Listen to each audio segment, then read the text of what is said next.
ডেডলকের জন্য bankers algorithm একটা ছিল, আর আজকে দেখবো হচ্ছে ডেডলক ডিটেকশন। তো এখন আমরা যে রিসোর্সগুলো নিয়ে কথা বলছিলাম, এখানে আমরা তো মেইন পড়াশোনাটা ডেডলকে ছিল রিসোর্স আর হচ্ছে প্রসেস নিয়ে। এখন রিসোর্সের গুলোর মধ্যে যেইগুলো ছোটো ছোটো আরও রিসোর্স থাকতে পারে সেগুলোকে বলা হচ্ছে ইনস্ট্যান্স। এখন একটা রিসোর্সের মধ্যে ইনস্ট্যান্স একটাও থাকতে পারে, কতগুলো একাধিকও থাকতে পারে। তো সেই হিসাবে এগুলোকে বলা হচ্ছে যে সিঙ্গেল ইনস্ট্যান্স, আর একটা হচ্ছে সেপারেল ইনস্ট্যান্স। তো ডেডলক ডিটেকশন দুইটার জন্য দুই রকম টাইপের হবে। তো শুরুতেই যদি আমরা এখানে দেখেন বলা হচ্ছে, যদি আমরা ডেডলক ডিটেকশনের কথা চিন্তা করি, তো যদি এমন হয় যে ডেডলক প্রিভেনশন বা deadlock avoidance algorithm means bankers algorithm, সেগুলো যদি আমরা ইমপ্লিমেন্ট না করি তাহলে দেখা যাবে যে ডেডলক হওয়ার একটা সম্ভাবনা থাকবে। আর এরকম যদি ডেডলক হয়ে যায় তখন কী হতে পারে, তখন একটা অ্যালগোরিদম কাজ করতে পারে যে অ্যালগোরিদম দিয়ে যে ডেডলক আদৌ হয়েছে কি না সেটা ডিটারমিন করবে। আরেকটা হতে পারে কি জিনিস, সেটা হচ্ছে ডেডলক থেকে রিকভার করা, মানে কোনো একটা জায়গায় ডেডলক হয়েছে সেটা কোন স্টেটে আছে সেটা ডিটেক্ট করার জন্য একটা অ্যালগোরিদম, ডেডলক থেকে রিকভার করার জন্য আরেকটা অ্যালগোরিদম ইউজ করা যেতে পারে। তো ডেডলক ডিটেকশনের জন্য আমরা হচ্ছে একটা দেখব, সেটা হচ্ছে ওয়েট ফর গ্রাফ। তো ওয়েট ফর গ্রাফ জিনিসটা কি, আমরা যদি রিসোর্স অ্যালোকেশন গ্রাফ জিনিসটা একটু মাথায় রাখি, আগেই যখন ডেডলক শুরু করছিলাম তখন এই জিনিসটার সাথে আমরা পরিচিত হয়েছিলাম, রিসোর্স অ্যালোকেশন গ্রাফ। তো রিসোর্স অ্যালোকেশন গ্রাফ বলা হচ্ছে এরকম যে একটা প্রসেস কোন প্রসেসকে চাচ্ছে সেটা হচ্ছে, মানে কোন একটা প্রসেস কোন রিসোর্সকে চায় সেটা হচ্ছে আমরা বিভিন্ন রকম অ্যাসাইনমেন্ট এজ, যদি কোনো একটা রিকোয়েস্ট এজ, এগুলো আমরা ব্যবহার করতাম। ঠিক আছে, অ্যাসাইনমেন্ট এজ, রিকোয়েস্ট এজ, এগুলো ব্যবহার করতাম। যেমন এটার সাথে যদি চিন্তা করি, এখানে P1 দেখা যাচ্ছে যে R1 যে রিসোর্স আছে তাকে রিকোয়েস্ট করছে, কিন্তু তার জন্য অ্যাসাইন আছে কি R2 রিসোর্স। R2 রিসোর্সের থেকে P1 এর দিকে একটা তীর চিহ্ন গেছে, এটাকে বলা হচ্ছে অ্যাসাইনমেন্ট এজ। এবং P1 থেকে R1 এর দিকে একটা তীর চিহ্ন গেছে, এজ গেছে, সেটাকে বলা হচ্ছে রিকোয়েস্ট এজ। সিমিলারলি P2 ক্ষেত্রে R3, এখানে যেমন আমরা চিন্তা করি P2 সে কাকে রিকোয়েস্ট করছে, R3কে রিকোয়েস্ট করছে, R4কে রিকোয়েস্ট করছে, কিন্তু তার জন্য অ্যাসাইন করা আছে কি R1। ঠিক আছে, তো এটাকে বলা হচ্ছে রিসোর্স অ্যালোকেশন গ্রাফ। এখন এই রিসোর্স অ্যালোকেশন গ্রাফ থেকে হচ্ছে ওয়েট ফর গ্রাফ বানানো যায়। তো এই জিনিসটা আমরা হচ্ছে এইখানে না দেখে আমরা একটু হোয়াইট বোর্ডে দেখি, তাহলে জিনিসটা ক্লিয়ার হবে।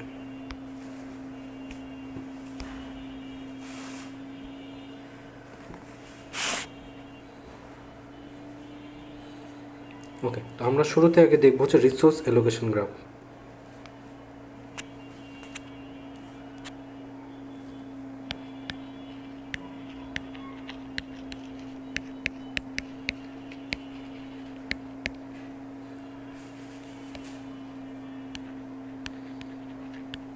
ওকে, রিসোর্স অ্যালোকেশন গ্রাফ। তো আমরা যদি এভাবে নিই যে আমাদের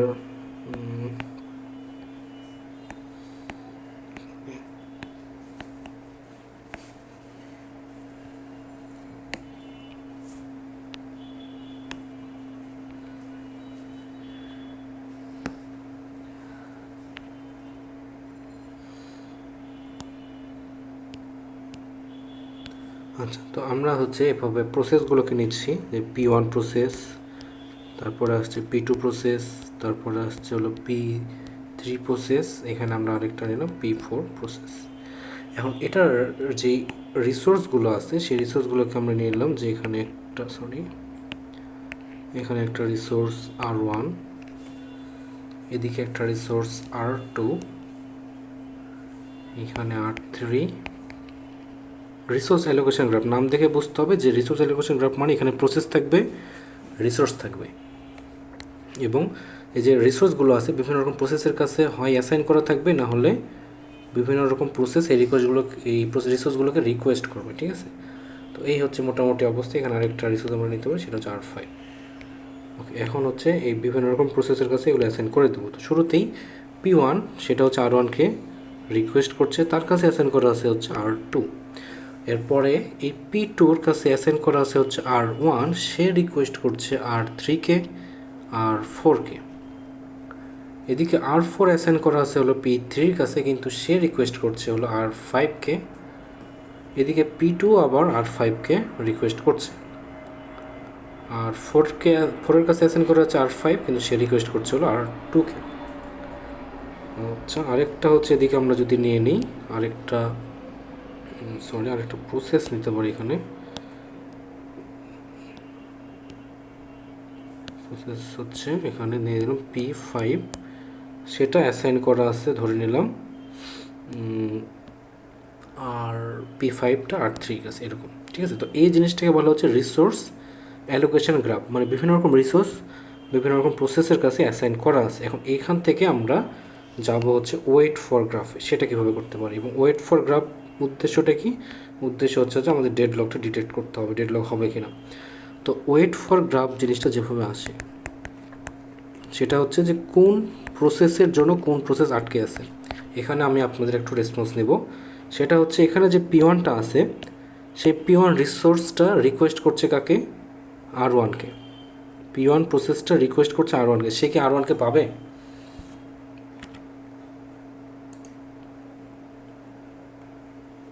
সে কি R1-কে পাবে? কেউ একজন বলেন তো। হ্যাঁ, কেন পাবে না? কারণ সেটা P2 তে অ্যাসাইন করা।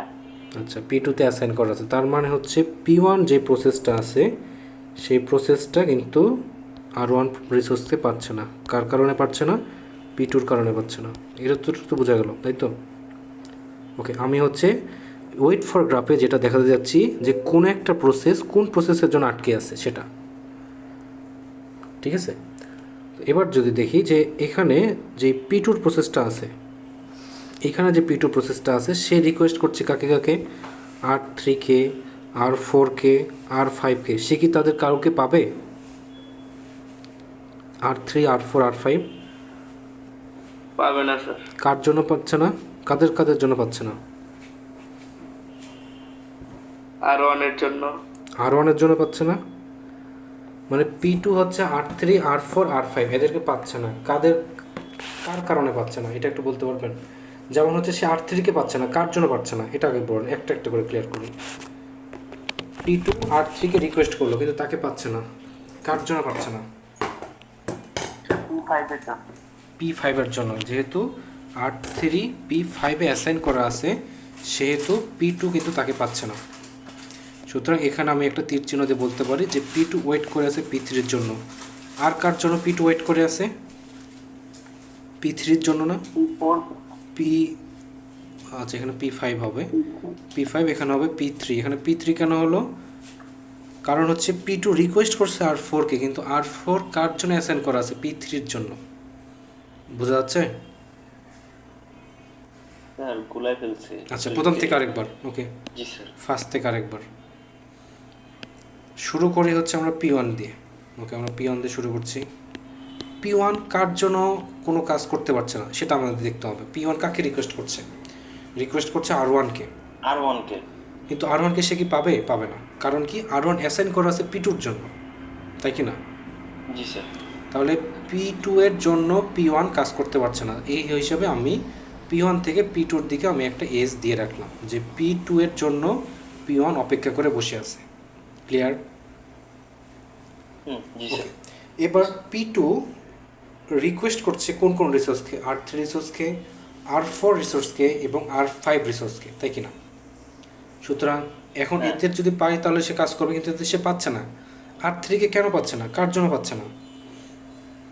P5 এর জন্য। P5 এর জন্য পাচ্ছে না। গুড। R4-কে কার জন্য পাচ্ছে না? R4, P2 R4-কে পাচ্ছে না, রিকোয়েস্ট করছে। জি স্যার। P2 R4-কে রিকোয়েস্ট করছে কিন্তু তাকে পাচ্ছে না, কার জন্য পাচ্ছে না? এটা হচ্ছে প্রশ্ন। তার এখানে P3 এর জন্য। P3-এর জন্য। গুড, এই তো P3-এর জন্য সে ওয়েট করে আছে। P2 R5-কেও রিকোয়েস্ট করছে কিন্তু R5-কে সে পাচ্ছে না, কার জন্য পাচ্ছে না? তার এখানে আছে P4। P4-এর জন্য পাচ্ছে না। তাহলে আমি এটা P2 থেকে P4-এর দিকে দিয়ে দিলাম। তাহলে ওয়েট ফর গ্রাফ জিনিসটা বোঝা যাচ্ছে যে কোন একটা প্রসেস অন্য একটা প্রসেসের জন্য বসে আছে, সেই জিনিসটাকে বলা হচ্ছে এটা। ওকে, এরপরে যদি আমরা আরেকটু যাই যে P3, সে P3 রিকোয়েস্ট করছে R5-কে কিন্তু সে R5-কে পাচ্ছে না, কার জন্য পাচ্ছে না? P1 এর জন্য P3 R5 কে রিকোয়েস্ট করছে, মানে P3 R5 কে রিকোয়েস্ট করছে কিন্তু তাকে পাচ্ছে না। কার জন্য পাচ্ছে না? P4 এর জন্য P4 এর জন্য। এই জন্য P3 থেকে P4 এর দিকে আমরা একটা এজ দিতে। P4 এর জন্য, হ্যাঁ। আবার P4 R2 কে রিকোয়েস্ট করছে কিন্তু R2 কে সে পাচ্ছে না। কার জন্য পাচ্ছে না? P1 এর জন্য স্যার। P1 এর জন্য। এবার কি বোঝা গেল এই ওয়েট ফর গ্রাফটা কিভাবে আসে? রিসোর্স অ্যালোকেশন গ্রাফ থেকে আপনার ওয়েট ফর গ্রাফটা আসবে। ক্লিয়ার? যার জন্য ওয়েট করছি মানে তাকে এখানে দেখাতে হবে। হ্যাঁ, তাকে মানে এখানে দেখেন ওয়েট ফর গ্রাফে কিন্তু কোনো রিসোর্স নাই, সবগুলো প্রসেস। এই প্রসেসগুলোর মধ্যে কে কার জন্য ওয়েট করে বসে আছে সেটাই শুধু তীর চিহ্নতে দেখানোটাই হচ্ছে ওয়েট ফর গ্রাফ। ক্লিয়ার? জি স্যার। আচ্ছা, তবে এখানে একটা জিনিস মাথায় রাখতে হবে, আমি এইখানে যে রিসোর্সগুলোর কথা বললাম এই সবগুলো রিসোর্সগুলো অবশ্যই সিঙ্গেল ইনস্ট্যান্সে থাকতে হবে। ইনস্ট্যান্স তো বুঝেন, রিসোর্সের মধ্যে যে ডটগুলো ছিল সেগুলোকে বলা হচ্ছে ইনস্ট্যান্স। এই ইনস্ট্যান্সগুলোকে সিঙ্গেল ইনস্ট্যান্স হতে হবে। ঠিক আছে স্যার? আমি মাত্র আসলাম, আরেকবার একটু বলেন স্যার। আচ্ছা, আমি পুরোটা একটু রিক্যাপ করে দিই। সেটা হচ্ছে রিসোর্স অ্যালোকেশন গ্রাফ আমরা দেখছি, যেখানে এখানে যে প্রসেসগুলো আছে সেই প্রসেসগুলোকে বিভিন্ন রকম রিসোর্স অ্যাসাইন করা থাকবে। বিভিন্ন রকম প্রসেস ওই রিসোর্সগুলোকে রিকোয়েস্টও করতে পারে। ঠিক আছে, তো কোনটা রিকোয়েস্ট আর কোনটা অ্যাসাইন কীভাবে বুঝবো? প্রসেস থেকে যদি রিসোর্সের দিকে তীর চিহ্ন যায় সেটাকে বলা হয় রিকোয়েস্ট, মানে এটা একটা রিকোয়েস্ট। যদি রিসোর্স থেকে প্রসেসের দিকে তীর চিহ্ন যায় সেটাকে বলা হয় অ্যাসাইন। এটা যেমন একটা অ্যাসাইন। ঠিক আছে, তো বাকিগুলো আমরা এভাবে বুঝতে পারবো। ওকে, এখন P1 প্রসেসটা রিকোয়েস্ট করছে কাকে? R1কে, কিন্তু সে R1কে পাচ্ছে না। কারণ কি? R1 রিসোর্সটা P2 এর কাছে অ্যাসাইন করা আছে। এই যেহেতু একটা রিসোর্স আরেকটা প্রসেসের কাছে অলরেডি অ্যাসাইন করা আছে, সুতরাং এ চাইলে কিন্তু আর তাকে পাবে না। ঠিক আছে, এই জন্য আমরা P1 থেকে P2 এর দিকে একটা তীর চিহ্ন দিয়ে রাখলাম।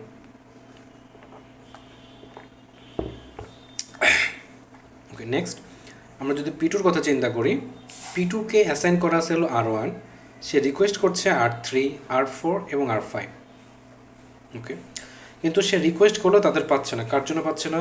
P2 R3 কে পাচ্ছে না P5 এর জন্য। এই জন্য P2 থেকে P5 এর দিকে একটা তীর চিহ্ন গেল। P2 R4 কে রিকোয়েস্ট করছে কিন্তু তাকেও পাচ্ছে না। কার জন্য পাচ্ছে না? P3 এর জন্য। এই জন্য P2 থেকে P3 এর দিকে একটা তীর চিহ্ন গেছে, এটা সেটা।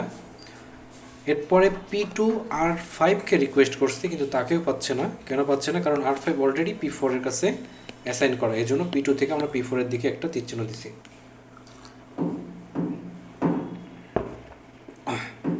ওকে, এরপরে আমরা P3 কথা যদি চিন্তা করি, P3 তে অ্যাসাইন করা আছে হলো R4, কিন্তু সে রিকোয়েস্ট করছে হলো R5 কে, কিন্তু সে R5 কে পাচ্ছে না। কার জন্য পাচ্ছে না?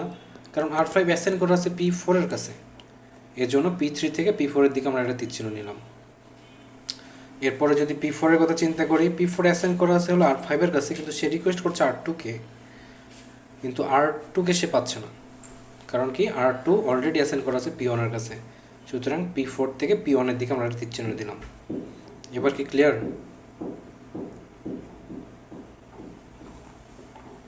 জি স্যার। আচ্ছা, এরকম।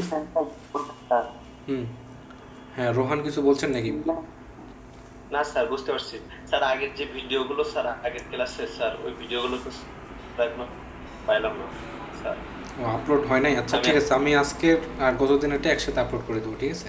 জি স্যার, আমি হচ্ছে গ্রুপে এসএমএস দিয়েছিলাম স্যার, এই জন্য ও মানে আচ্ছা, ঠিক আছে, আমি মনে হয় খেয়াল করিনি কিনা। আচ্ছা, দেখতে হবে তাহলে। ঠিক আছে, আমি আজকে দুইটা একসাথে আপলোড দিয়ে দেবো। এটাকে বোঝা গেল ওয়েট ফর গ্রাফটা। স্যার একটু সিঙ্গেল ইনস্ট্যান্সটা এক্সপ্লেইন করবেন আর সিঙ্গেল ইনস্ট্যান্স কোনটাকে বলছেন? কোনটা? Single instance. আচ্ছা, সিঙ্গেল ইনস্ট্যান্স, গুড। দেখেন রিসোর্স, এটা যদি একটা রিসোর্স চিন্তা করি, এটা হচ্ছে পুরো একটা রিসোর্স। সেই রিসোর্সের ভিতরে যদি পার্টিকুলার কোনো ছোট্ট একটা পোর্শনে যদি কোনো একটা রিসোর্স থাকে, সেই জিনিসটাকে বলা হচ্ছে ইনস্ট্যান্স। সেটা ডটেড দিয়ে আমরা সবসময় বোঝাই। এখন ইনস্ট্যান্স মানে আপনার পুরোটা রিসোর্স। ধরেন আপনার এটা হচ্ছে গয়নার বাক্স, সেই গয়নার বাক্সের মধ্যে এতটুকু পোর্শন জুড়ে আপনার মেন গয়নাটা আছে, সেটাই হচ্ছে আপনার ইনস্ট্যান্স। ঠিক আছে, এখন ইনস্ট্যান্স একাধিক থাকতে পারে। এরকম যদি হয় তাহলে হচ্ছে ডাবল ইনস্ট্যান্স, মানে সেভারাল ইনস্ট্যান্স যেটা বলি, তিনটা হইতে পারে। ঠিক আছে, তো এই জিনিসগুলো আপনার হচ্ছে ডটেড সাইন দ্বারা বোঝাবে ইনস্ট্যান্সগুলোকে, ডট দিয়ে। রিসোর্সের মধ্যে ডট দেখলে বোঝা যাবে এগুলো হচ্ছে ইনস্ট্যান্স। আমি যেই সিঙ্গেল ইনস্ট্যান্সের কথা বলছি সেখানে আপনার বক্স মানে রিসোর্স একটাই, তার মধ্যে এটা হচ্ছে একটা ইনস্ট্যান্স। এখন একটা ইনস্ট্যান্সের জিনিসটা কি, ধরেন P1 আর P2, এই একটা সিঙ্গেল ইনস্ট্যান্সটাই অ্যাসাইন করা আছে হলো P1 এর জন্য। এখন এই সিঙ্গেল ইনস্ট্যান্সটাকে যদি P1 চেয়ে বসে, তাহলে কি তাকে দেওয়া সম্ভব? সম্ভব কি না? সম্ভব না, কারণ এটা তো অলরেডি P2-র কাছে বলে দেওয়া আছে যে এটা হচ্ছে এই P2-র জন্য। এখন P1 থেকে চাইলেই পাবে কি না? এখন যদি এমন হয় যে এখানে রিসোর্সের দুইটা ইনস্ট্যান্স, তাহলে একটা ইনস্ট্যান্স যদি আমি P2-কে দিই, আরেকটা ইনস্ট্যান্স আমি P1-কে দিতে পারবো। সুতরাং এটার কেস আলাদা। সুতরাং এটার ক্ষেত্রে বলা হবে এটাকে সেভারাল ইনস্ট্যান্স। এবার ক্লিয়ার দুইটা জিনিস, instance, single instance, several instance জিনিসটা কি বুঝা গেছে? জি স্যার, একাধিক ইনস্ট্যান্স থাকতে পারে। হ্যাঁ, একাধিক ইনস্ট্যান্সও থাকতে পারে। হ্যাঁ, একটা রিসোর্সের মধ্যে একাধিক থাকতে পারে। তবে আমরা যেই ওয়েট ফর গ্রাফের কথা চিন্তা করছি এখানে, সেটা হচ্ছে সিঙ্গেল ইনস্ট্যান্সের ক্ষেত্রে, মানে রিসোর্সগুলোর মধ্যে ইনস্ট্যান্স একটাই, ডট একটাই। ঠিক আছে? জি স্যার। ওকে ওকে, এবার আমার প্রশ্ন, আমরা এখানে যে ওয়েট ফর গ্রাফটা দেখতে পাচ্ছি, দেখা যাচ্ছে তো নাকি? বোর্ড শেয়ার হয়েছে না? এখানে যে ওয়েট ফর গ্রাফটা আছে, সেই ওয়েট ফর গ্রাফটা কি সাইকেল পাইছে কোনো? এখানে কি কোনো সাইকেল হয়েছে? জি স্যার, সাইকেল তো একটা হচ্ছে স্যার, দুইটা সাইকেল, তিনটা হয়েছে স্যার। তিনটা সাইকেল হয়েছে? তিনটা কি হবে আদৌ? স্যার দুইটা সাইকেল, স্যার দুইটা হবে স্যার। হ্যাঁ, দুইটা সাইকেল হবে। তো বলা হচ্ছে যে আমাদের, হ্যাঁ স্যার P24 একটা, হ্যাঁ, P1 P2 P4 P1, এটা একটা, এই যে এটা একটা, জি স্যার। আর একটা হচ্ছে বড়টা। জি স্যার, বড়টা হচ্ছে কি, আবার স্যার P2। এটা তো হবে না, এটা তো কিন্তু সাইকেল না। এটা আপনারা এজ খেয়াল করে দেখেন, এটা কিন্তু সাইকেল না। দেখেন এখানে কিন্তু তীর চিহ্ন এভাবে গেছে, এটা এভাবে, এটা যদি এভাবে যেত তাহলে কিন্তু সাইকেল হতো, তাছাড়া কিন্তু এটা সাইকেল না। Clear?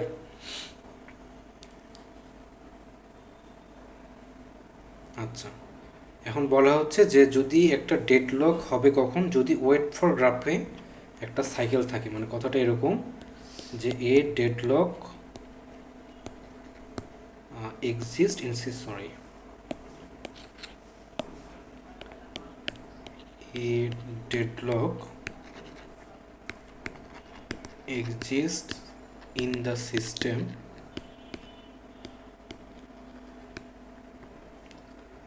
if and only if the wait for graph contains a cycle. জিনিসটা বোঝা গেল যে আমাদের যদি এরকম হয় যে ওয়েট ফর গ্রাফে একটা সাইকেল চলে আসছে, তখনই আমরা বলতে পারি যে এখানে একটা ডেডলক হতে পারে। মানে আমরা যে ডেডলক ডিটেকশন করছি, সেই ডেডলক ডিটেকশনের জন্য আমাদের এই কাজটা করতে হবে, কন্টেন্টস এ সাইকেল।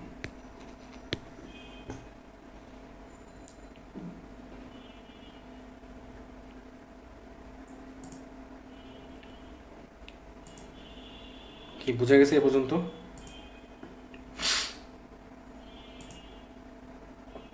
জি স্যার। আর যদি সেভারাল ইনস্ট্যান্স থাকে, এটা হচ্ছে সিঙ্গেল ইনস্ট্যান্সের ক্ষেত্রে আমরা ওয়েট ফর গ্রাফ দিয়ে কভার করতে পারি। আর যদি সেভারাল ইনস্ট্যান্স থাকে, তখন আমরা ওই যে অ্যালগোরিদম গতদিন শিখছিলাম সেটা আমরা হচ্ছে ইউজ করবো, যেটাকে আমরা বলছিলাম হচ্ছে ব্যাংকার্স অ্যালগোরিদমের মাধ্যমে। ঠিক আছে, সেভারাল ইনস্ট্যান্সের জন্য।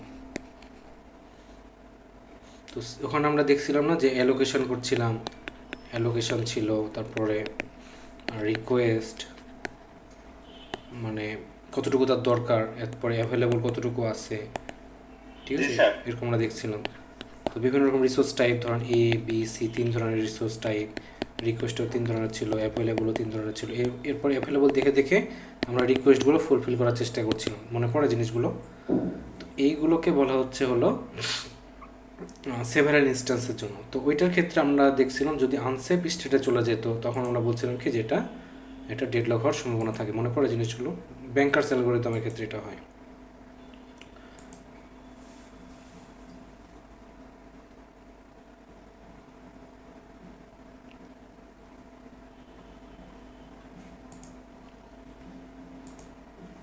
ঠিক আছে, ওকে। তাহলে আমরা হচ্ছে সিঙ্গেল ইনস্ট্যান্সের ক্ষেত্রে দেখলাম ওয়েট ফর গ্রাফ, আর সেভারাল ইনস্ট্যান্সের ক্ষেত্রে দেখবো হচ্ছে যে ব্যাংকার্স অ্যালগরিদম, যেটা হচ্ছে গতদিন আমরা অলরেডি শিখছি সেটা। ওকে, এরপর হচ্ছে আমরা একটু স্লাইডে আবার যাই। আমরা রিকভারি, আচ্ছা এখান থেকে দেখেন রিকভারি ফ্রম, আমাদের ধরেন ডেডলক ডিটেকশন আমাদের শেষ, ঠিক আছে। কীভাবে ডেডলক ডিটেকশন করলাম সেটা হচ্ছে যদি আমাদের রিসোর্সগুলো সিঙ্গেল ইনস্ট্যান্স দ্বারা হয় তাহলে আমরা ওয়েট ফর গ্রাফে সাইকেল আসছে কিনা সেটা দেখে চেক করতে পারছি। আর যদি আমাদের সেভারাল ইনস্ট্যান্স হয় তখন ব্যাংকার্স অ্যালগরিদম চেক দিয়ে ওখানে আমরা একটা সিকোয়েন্স পাচ্ছি কিনা আমরা বের করছিলাম, সেফ সিকোয়েন্স আসে কিনা। যদি সেফ সিকোয়েন্স আসে তাহলে তো ডেডলক হবে না, যদি সেফ সিকোয়েন্স না আসে আনসেফ স্টেটে চলে যায় তখন আমরা বলতে পারি যে এখানে ডেডলক হতে পারে। এখন আমরা ধরেন ডেডলক পেয়ে গেলাম, এখন কি করার, সেই কন্ডিশনটাকে বলা হচ্ছে যে রিকভারি ফ্রম ডেডলক। ডেডলক হয়ে গেছে, এখন সেখান থেকে আমরা কীভাবে রিকভার করতে পারি, ঠিক আছে, রিকভারি ফ্রম ডেডলক। এখন এটার দুইটা কেস, একটাকে বলা হয় প্রসেস টার্মিনেশন,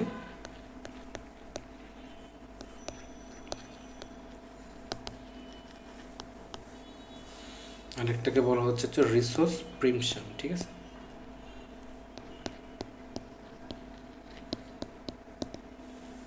এই দুইটার মধ্যে মনে করুন ডেডলক হয়ে গেছে, এখন সেখান থেকে বের হওয়ার উপায় আমাকে খুঁজে বের করতে হবে।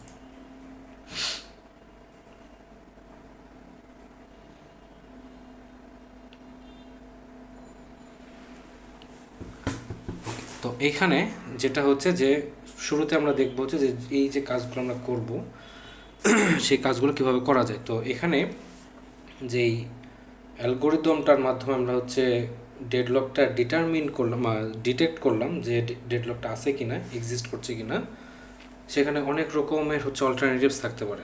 যেমন হচ্ছে যে ডেডলকটা যে ওই জায়গায় আছে অকার করছে সেটা হচ্ছে আমরা ম্যানুয়ালি যেমন চেক দিতে পারি, কিছু কিছু ক্ষেত্রে দেখা গেলো যে এরকম একটা সিস্টেমেটিক্যালি আমরা বা অটোমেটিক্যালি ডেডলক জিনিসটা থেকে ডিটেক্ট করে আবার হচ্ছে সেটা রিকভার করাও পসিবল।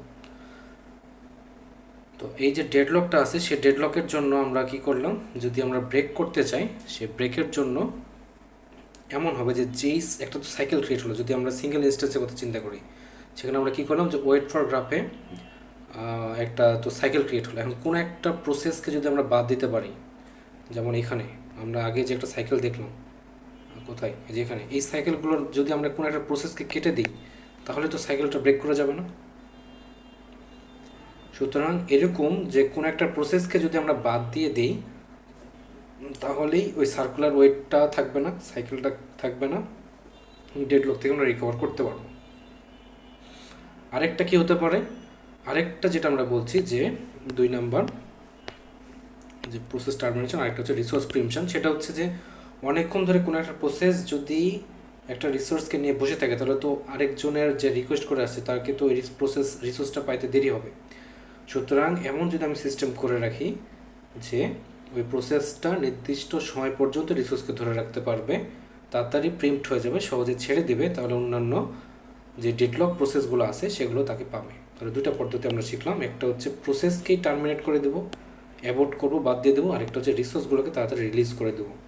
এই দুটো পদ্ধতিতে ডেডলকটা থেকে বের হওয়া সম্ভব, ঠিক আছে। তো শুরুতে আমরা দেখবো যে প্রসেস টার্মিনেশন এটা কীভাবে।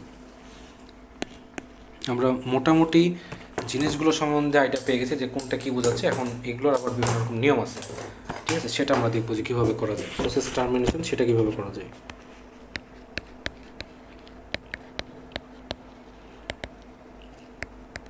ওকে, তো প্রসেস টার্মিনেশনের আবার দুইটা পদ্ধতি আছে। দুইটা পদ্ধতির মধ্যে প্রথমটা হচ্ছে যে abort all deadlock process,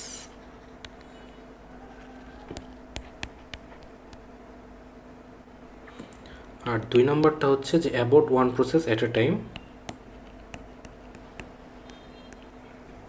abort one process at a time until deadlock cycle is eliminated। আচ্ছা,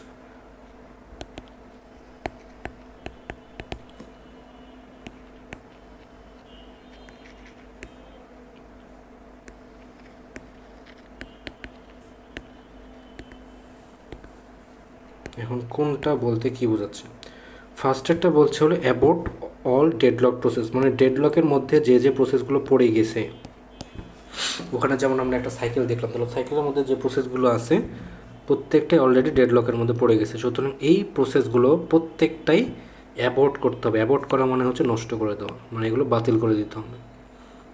ঠিক আছে, তাহলে এই জিনিসগুলোর মাধ্যমে আমরা ডেডলক থেকে একটা বাঁচতে পারি। 2 নম্বর বলছে যে abort one process at a time, মানে ওই যে 4টা বা 5টা যে প্রসেস সাইকেল আকারে করে গেল, যেমন এখানে ধরেন P1 P2 P3, নিচের দিকে P4, এগুলো হচ্ছে একটা দেখা গেলো সাইকেল করে বসলো। তাহলে প্রথমটা কি বলছে যে প্রত্যেকটা প্রসেসকে আপনি বাদ দিয়ে দেন, এটা হচ্ছে 1 নম্বর নিয়ম। 2 নম্বর নিয়ম হলো শুরুতে আপনি দেখা গেলো P1টা বাদ দেন, এরপর আপনি চেক দেন যে এখানে কি ডেডলক আর থাকছে, যদি ডেডলক থাকে তাহলে আবার P2 বাদ দেন, তারপর আবার চেক দেন যে এবার কি ডেডলক আছে, যদি থাকে তাহলে আবার P3 বাদ দেন, মানে এভাবে একটা একটা করে। আর প্রথম পদ্ধতিতে বলতে সবগুলো একসাথে। ঠিক আছে, এটা হচ্ছে প্রসেস টার্মিনেশন।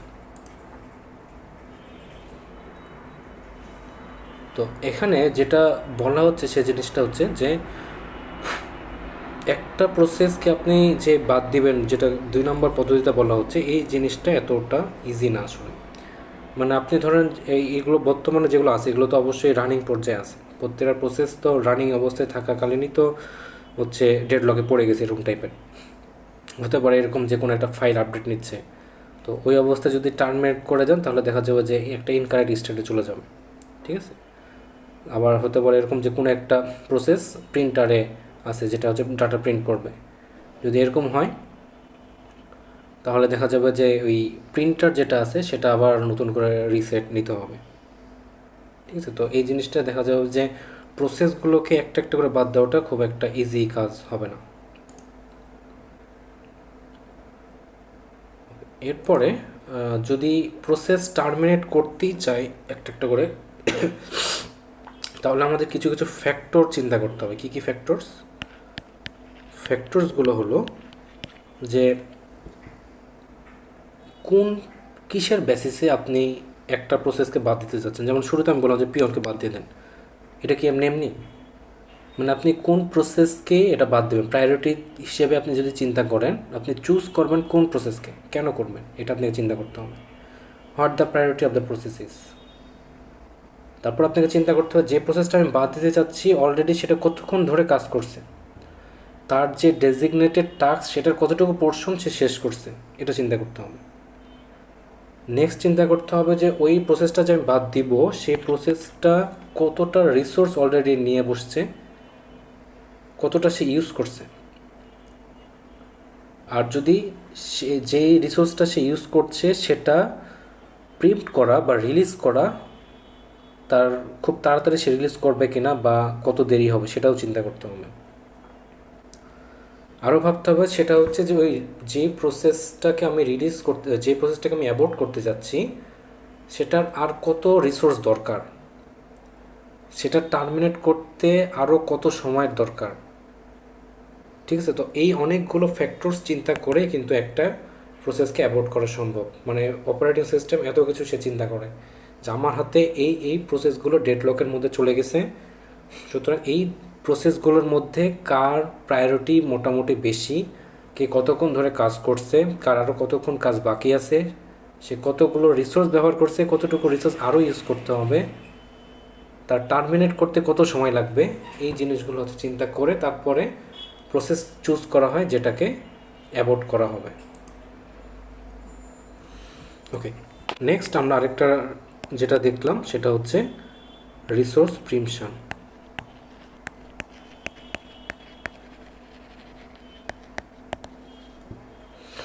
রিসোর্স প্রিমশন, তো এটারও কয়েকটা ধাপে করা হয়। ঠিক আছে, রিসোর্স প্রিমশন জিনিসটা ফার্স্টে যেটা সেটা হচ্ছে সিলেক্টিং এ ভিকটিম,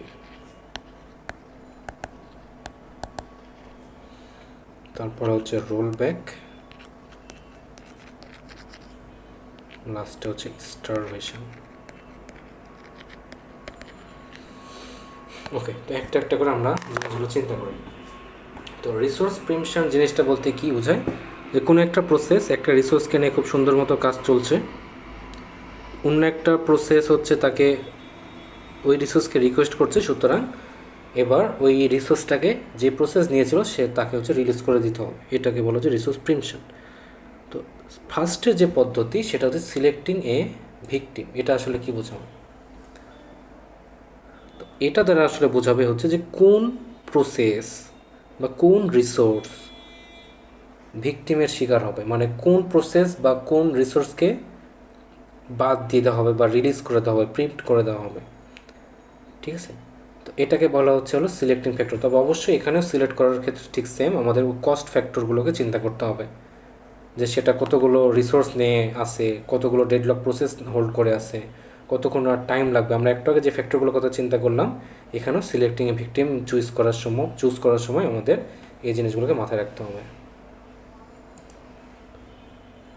এরপরে যেই ইয়াটা আছে সেটা হচ্ছে রোল ব্যাক। রোল ব্যাক জিনিসটা দ্বারা আসলে কি বোঝাবে? রোল ব্যাক জিনিসটা আসলে যদি আমরা একটু বুঝতে যাই রোল ব্যাক জিনিসটা কি, সেটা হচ্ছে ধরেন আমরা যদি ট্রানজ্যাকশানের ক্ষেত্রে চলে যাই, সেই ট্রানজ্যাকশানে যেমন যদি পুরোপুরি কমপ্লিট না হয় তাহলে যেমন টাকাটা ব্যাক চলে আসে সেই জিনিসটা। ঠিক আছে, ধরেন কোনো একটা রিসোর্স সেই প্রসেস থেকে আপনি প্রিন্ট করে দিলেন, তো তারপরে ওই প্রসেসটার কী অবস্থা হবে? সেটা কি নর্মাল এক্সিকিউশনে যাবে? নর্মাল এক্সিকিউশন করতে পারবে? করতে পারবে না। সে কিন্তু তার যতটুকু কাজ তার দরকার ছিল শেষ করা, সেটা কিন্তু সে করতে পারবে না, তার আরও রিসোর্সের দরকার পড়তো। ঠিক আছে, তো এরকম অবস্থাতে কী হয়? রোল ব্যাক করা হয়। রোল ব্যাক জিনিসটা কি? তাকে আবার সেফ স্টেটে নেওয়া হয়। যে অবস্থা থেকে সে ডেডলকে পড়ে গেছিল তার থেকে তাকে আবার সেফ স্টেটে নেওয়া হয়। অনেক সময় তাকে রিস্টার্ট করে, প্রসেসটা আবার পুরোপুরি রিস্টার্ট করা হয়। তো এই রিস্টার্ট জিনিসটাকে বলা হচ্ছে রোল ব্যাক, মানে প্রথম থেকে ধাপে ধাপে আবার সে কাজগুলো করা। ঠিক আছে, তো এরকম যদি আমি রোল ব্যাক করতে চাই তাহলে তো আমাকে অবশ্যই মাথায় রাখতে হবে বা সিস্টেমের জানতে হবে যে প্রসেসটা কোন অবস্থা থেকে শুরু করছিল, কোন অবস্থা পর্যন্ত সে সেভ স্টেটে ছিল, তাকে সেই অবস্থাতে আমাকে নিয়ে যেতে হবে। ঠিক আছে, তো এই জিনিসটাকে বলা হচ্ছে রোল ব্যাক। এরপরে আমরা হচ্ছে স্টারভেশনের সাথে একটু পরিচিত হব। স্টারভেশনের সাথে আমরা আগেও যখন সিপিইউ শিডিউলিং করে আসছিলাম তখন কয়েকবার স্টারভেশনের সাথে আমরা পরিচিত হয়েছিলাম। তো এইখানে যে স্টারভেশন জিনিসটা বোঝানো হচ্ছে, ধরেন যে আমরা যে সিলেক্ট এ ভিকটিমের কথা বলছি, তো ধরেন কোনো একটা প্রসেস, সেই প্রসেসটা হলো P2, তার কপাল খুবই খারাপ। একে হচ্ছে যেই রিসোর্সই অ্যাসাইন করে দেওয়া হচ্ছে বারবার সেই রিসোর্সই ভিকটিমের শিকার হচ্ছে। একে যখন R1 দেওয়া হলো সেই একবার ভিকটিমের শিকার হলো, তখন এটা কাজ করতে পারছে না। পরের বার যখন R2কে অ্যাসাইন করে দেওয়া হলো তখন R2 আবার ভিকটিমের শিকার হলো। এরকম বারে বারে যদি একই প্রসেসের উপরে যেই রিসোর্সগুলো অ্যাসাইন করা হচ্ছে সেটাই যদি বারবার সিলেক্ট হতে থাকে তাহলে দেখা যাবে যে P2র কাজ আর জীবনও শেষ হবে না। ঠিক আছে, তো আমরা তো এরকম কোনো গ্যারান্টি দিতে পারছি না এই ক্ষেত্রে যে এরকমটা হবে না, যে একই প্রসেসের ক্ষেত্রে যে রিসোর্সগুলো অ্যাসাইন করা ছিল সেগুলো বারবার ভিকটিমের শিকার হবে কিনা। যদি এরকম হয়ে যায় তাহলে আর P2টা স্টারভেশনের শিকার হয়ে যাবে, সে তার কাজ করতে অনেক দেরি হয়ে যাবে। আচ্ছা, এগুলো কি বোঝা যাচ্ছে বলেন তো? Process preemption, resource প্রিমশন।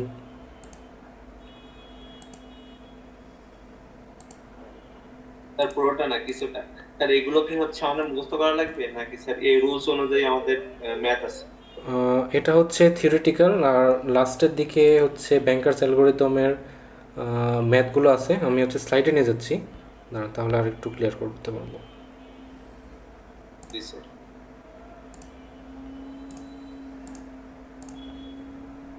আচ্ছা দেখেন, আমরা হচ্ছে রিকভারি ফ্রম ডেডলকটা দেখছিলাম এতক্ষণ ধরে।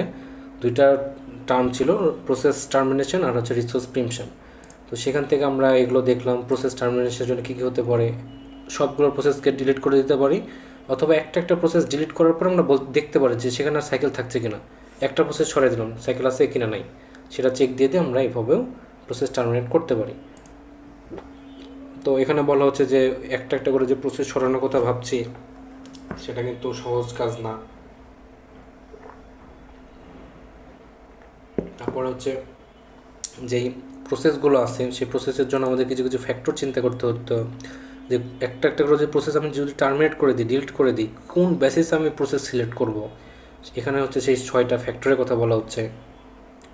এরপরে রিসোর্স প্রিমশন, আমাদের আরেকটা পদ্ধতি হচ্ছে যে আমি প্রসেসগুলোকে ডিলিট করব, আরেকটা পদ্ধতি হচ্ছে রিসোর্সগুলোকে ডিলিট করবো। এখন রিসোর্সগুলোকে যদি ডিলিট করতে চাই তাহলে আমাদের স্টেপ হচ্ছে 3টা: সিলেক্টিং এ ভিকটিম, রোল ব্যাক, স্টারভেশন। তো শুরুতে হচ্ছে সিলেক্ট এ ভিকটিম, যে আমি কোন রিসোর্স বা কোন প্রসেস সেগুলোকে প্রিম্ট করতে যাচ্ছি সেটাকে আমাকে খেয়াল করতে হবে। সেটার জন্য আবার সেই কস্ট ফ্যাক্টরগুলোকে চিন্তা করতে হবে যে কোন রিসোর্সকে আমি দেখব। আগে যে 6টা ফ্যাক্টরগুলো দেখে আসলাম সেগুলো এখানেও কিন্তু কার্যকর হবে।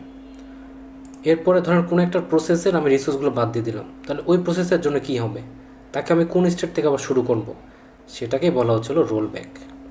আমি তাকে আবার সেফ স্টেটে নিয়ে যাব বা আবার রিস্টার্ট করবো, পুনরায় সে কাজ করলো। কারণ কি, সে তো অলরেডি রিসোর্স নিয়ে একটা তো ডেজিগনেটেড টাস্ক সে করছিল, কিন্তু তাকে হঠাৎ করে যদি আমি থামাই দিই তাহলে তাকে আমি কোন স্টেট থেকে শুরু করব, তাকে দেখা যাবে এবার সেফ স্টেট বা তাকে আবার রিস্টার্ট মেনলি করা হয় বেশিরভাগ ক্ষেত্রে, ঠিক আছে, রিস্টার্ট করা হয়, সেটাকে বলা হচ্ছে রোল ব্যাক করা। এরপরে হচ্ছে স্টারভেশন, যে জিনিসটা হলো যদি এমন কেস চলে আসে যে একই প্রসেসের ক্ষেত্রে যে রিসোর্সগুলো অ্যাসাইন করা হচ্ছে সেই রিসোর্সই বারবার সিলেক্ট হচ্ছে ভিকটিম হিসেবে, সেটাকে ডিলিট করা হবে। ওরকম যদি হয় তাহলে তো ওই প্রসেসটা স্টারভেশনে পড়ে যাবে, তার কাজগুলো শেষ করতে অনেক টাইম লাগবে। এই জিনিসটাকে তো আমরা স্টারভেশন বলছিলাম, ঠিক আছে। এইটাই হচ্ছে 3টা পয়েন্ট।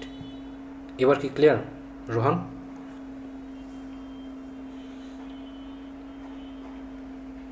জি স্যার, ক্লিয়ার। আচ্ছা, এরপরে হচ্ছে স্লাইডের 83 থেকে 90 পর্যন্ত আমি একটা ম্যাথ দিয়ে রাখছি, সেটা হচ্ছে যে ব্যাংকার্স অ্যালগরিদমের উপরে, ঠিক আছে। এটা আপনারা একটু প্র্যাকটিস করবেন যে পারা যাচ্ছে কিনা এটা দেখার জন্য, ঠিক আছে। এই হচ্ছে আমাদের ডেডলক পুরোপুরি শেষ হয়ে গেল। আজকে ক্লাসটা সহ আগে যে ক্লাসগুলো স্যার একটু দিয়ে দেন স্যার, হচ্ছে ক্লাসটা। আচ্ছা ঠিক আছে, ওইটা আমরা দিয়ে দেবো। আর সামনের দিন থেকে আমরা